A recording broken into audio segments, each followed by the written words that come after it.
Sallallahu ala Muhammad sallallahu alaihi wasallam. Yang keenam yang juga cukup penting adalah sesungguhnya perjalanan kalian ketika kalian itu menghafalkan Al-Quran ataupun kalian mempelajari ilmu syar'i, saya jamin tidak setiap orang itu akan memandangmu dengan pandangan positif.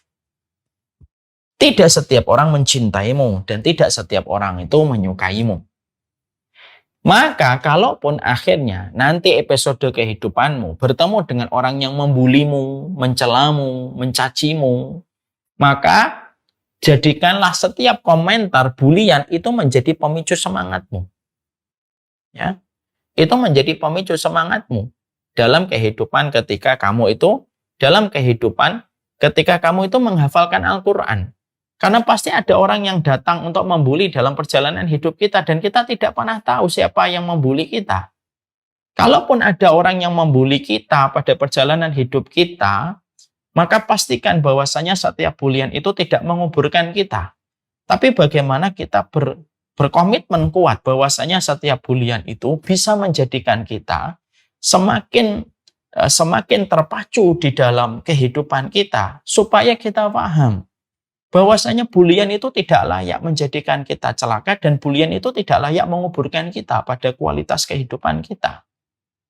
Ini yang kita harus paham. Banyak para ulama, mereka lahir menjadi ulama besar itu karena mereka dalam tanda kutip mendapatkan bulian. Contoh nih, walaupun bulian-bulian itu sebenarnya adalah semangat yang disampaikan oleh orang-orang di sekitar mereka. Contoh, Imam Adz-Dzahabi, beliau itu menjadi ulama gara-gara Imam Adz-Dzahabi itu dikomentari seseorang. Wah, tulisan tanganmu kayak ulama. Padahal pada saat itu beliau masih belia. Gara-gara omongan itu sering teringat-ingat oleh Imam Adz-Dzahabi, akhirnya Imam Adz-Dzahabi itu terpacu semangatnya. Akhirnya beliau menjadi ulama besar. Imam Adz-Dzahabi jadi ulama benar. Dimulai dari satu kata ketika beliau mendapatkan bulian. Tulisanmu tuh kayak ulama. Dan akhirnya jadi ulama. Kita juga pernah mendapati ada seorang ulama yaitu adalah Dawud Al-Dhahiri. Dawud Al-Dhahiri itu lebih keras lagi bulian yang pernah beliau dapatkan. Beliau pada saat hidupnya, beliau itu jauh sekali dari agama. Sehingga di usia lebih 40 tahun, dia ketika masuk ke masjid, nggak sholat tahiyatul masjid. Orang itu menyerang dia. Ini orang goblok banget ya, masuk masjid nggak tahiyatul masjid.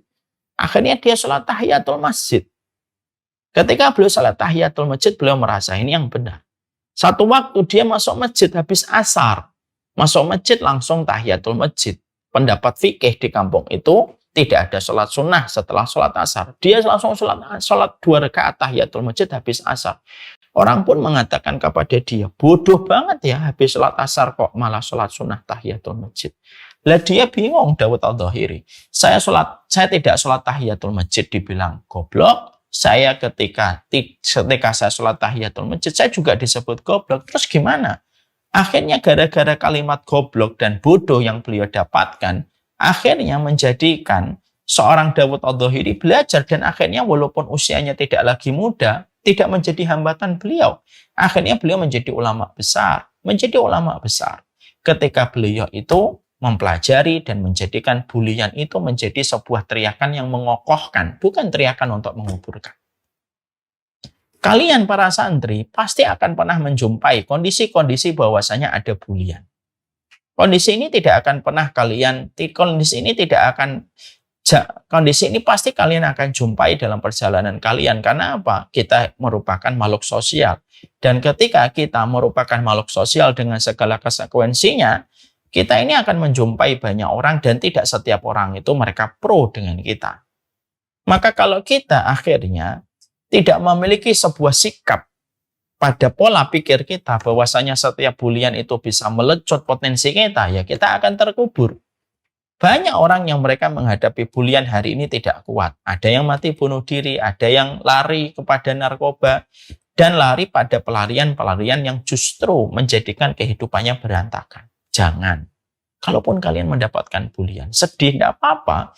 Sedih itu divalidasi. Tapi setelah sedih itu, kita harus berpikir, kita setting bagaimana bulian itu, kita bisa buktikan bulian itu akan menyesal bulian itu.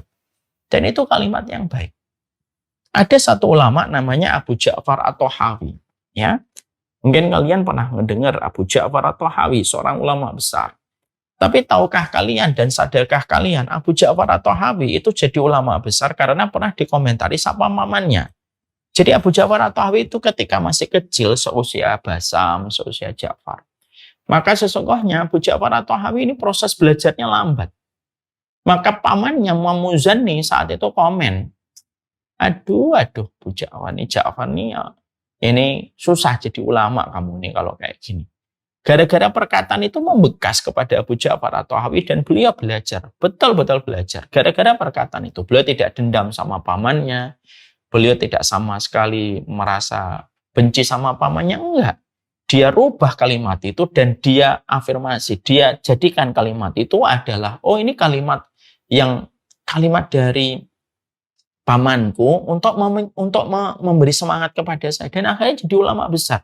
Bahkan kebesaran nama Abu Ja'far at-Tahawi itu lebih besar daripada besarnya nama Imam Muzani. Makanya sampai Abu Ja'far at-Tahawi itu berkata, kalaulah pamanku Muzani masih hidup, mungkin dia harus membayar kafaroh karena dia pernah mengatakan orang semacam diriku tidak mungkin jadi ulama dan Allah izinkan saya jadi ulama, maka dia harus membayar kafaroh. Itu menjadikan kita akhirnya karakternya seorang penghafal Al-Quran, orang yang belajar ilmu syar'i, itu adalah bagaimana mereka itu menjadikan setiap bulian, setiap orang yang kontra itu justru memicu kita supaya melejitkan potensi kita. Teriakan itu harusnya mengokohkan. Teriakan itu tidak boleh menjadikan kita menjadi rapuh. Ya, makanya akhirnya memiliki manajemen yang baik. Karena apa? Sampah saja bisa kalau diperlakukan, digunakan sampah itu dengan tepat, maka sampah itu akan menjadi komoditi yang bisa dijual. Itu sampah. Bulian itu kayak sampah, tapi selama kita punya ilmu manajemen yang baik pada diri kita, maka kalian para santri, para santriwati di rumah Quran Ummu Khadijah, maka sesungguhnya kalian itu bisa untuk melejitkan potensi kalian. Maka sesungguhnya itu yang harus selalu kita miliki. Ingat ya, hidup tidak semanis ketika kita berada di dalam pelukan ibu dan bapak kita. Dan hidup itu tidak setenang ketika kita di balik dinding rumah kita. Kalau kita sudah keluar rumah, kita akan berjumpa dengan ragam manusia, dengan ragam sifatnya, karakternya, dan bagaimana mereka berinteraksi. Dan kita tidak bisa mengharapkan setiap orang itu bisa berbuat baik sebagaimana ibu dan bapak kita. Tidak bisa, mustahil kita akan bisa mendapatkan itu. Maka cara kita bukan memaksa kondisinya itu supaya mereka baik sama kita, tapi kita memiliki sistem imun atau sistem antivirus yang baik supaya kalimat itu tidak meracuni kita. Tidak membahayakan virus pada komputer selama kita memiliki antivirus yang lebih hebat. Kalau kita update antivirus kita, virus apapun itu bisa dideteksi sebelum masuk ke komputer kita ataupun ke gadget kita. Tapi kalau kita tidak punya antivirus, ya virus biasa pun bisa ngerusak sistem komputer yang kita miliki. Islam itu bukan hanya nyuruh kita sholat, tapi Islam itu juga mengkondisikan supaya kita punya antivirus yang terbaik. Salah satunya kalau kita dibully, dan kita harus ingat ya, Allah aja dibully, Rasulullah aja dibully, apalagi cuma kita yang kualitasnya tidak bisa dibandingkan dengan baginda Nabi SAW. Ya, maka itu yang menjadikan kalian itu harus memahami betul bahwasanya itu harus betul-betul mengubah kalian. Kalau kalian tiba-tiba mendapatkan sebuah bulian, ini yang kita harus paham.